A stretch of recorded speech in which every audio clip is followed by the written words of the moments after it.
All right, everybody. I think things are happening. I don't really know what I'm doing, how to record my screen, etc. So I could be talking to absolutely nobody right now if nothing's recording, but hopefully not. Let's do this.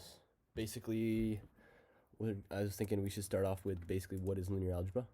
The mathematical answer to that is that it's the study of linear transformations, but to understand what that even means, you have to study linear algebra, so I feel like that's a dumb answer. The way I think the easiest way to explain it is that you're going to be working with vectors and matrices. So vectors we've already seen in multivariable calculus. You can kind of just write them as some list of numbers. You'll see this is a vector. You'll see this is a vector. In linear algebra, they're going to differentiate between these two. This is going to be a column vector. This is going to be a row vector.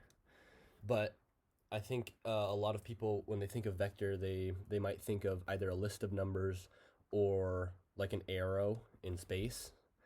And both of those are kind of abstract notions. I think you kind of have to expand your mind to what a vector could be. Like in computer science, for example, it could be a list of numbers, and those numbers could be like number of pets or number of iterations of your Connect 4 program. So I think in linear algebra, it's really sometimes easy to get lost in just the math. You're like, we're adding vectors together, we're multiplying vectors, we're transforming vectors. Like, why are we doing this? Like, why do we care these operations?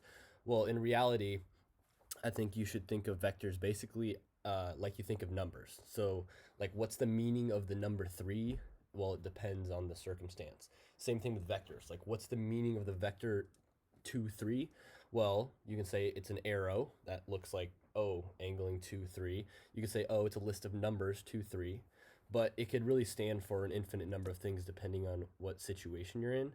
So as we go through some of these lessons and we use vectors and we use matrices, just start thinking about them as an abstract way to represent data, just like the number 5 is an abstract way to represent 5 dogs or 5 pianos or whatever.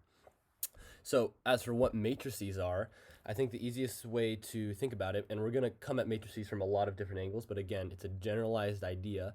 And the generalized idea is that a matrix like this, where it's just a rectangular sort of collection of numbers, this one happens to be a square, is just a set of vectors. So you can kind of see here that this is going to be a set of two vectors, two column vectors, or if you wanted to, you could also kind of look at it as a collection of two row vectors, and we'll do that as well.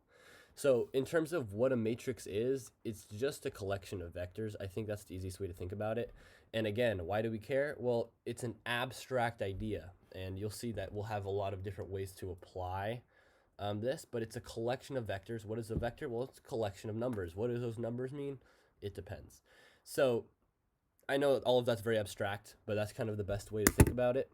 The last thing I want to talk about is just super easy review of vectors, things that we can do with them linearly. So we'll talk a lot more later about what it means for something to be linear, but when you think of linear, you might think of like a linear graph, and that's y equals mx plus b, and that's a pretty good example because what are the only two things happening here? Well, you have a multiplication by a constant, which is that m constant, and you have an addition.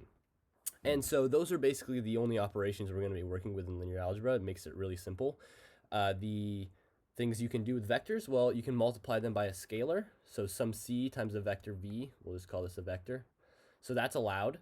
The other thing you can do is you can add vectors together. So you have a v1, you can add it to another v2. And just a super quick review, remember scalar multiples of a vector. I'm going to go to the geometric definition of a vector here. If I multiply it by, let's say c is 2, that's going to make this vector, right, 2 times longer. And then if I multiply by a negative number, it goes the other way, et cetera, et cetera. And then adding vectors, again, this is probably review, but tip to tail is going to be very important. So we're not going to do super complicated things with vectors. Most of it is stuff that you probably already know. And that's because linear algebra is constrained to the idea of linear operations, and we'll talk more about that later. But anyway, that's a quick review of what linear algebra covers, and we'll start doing some more stuff with it in other videos.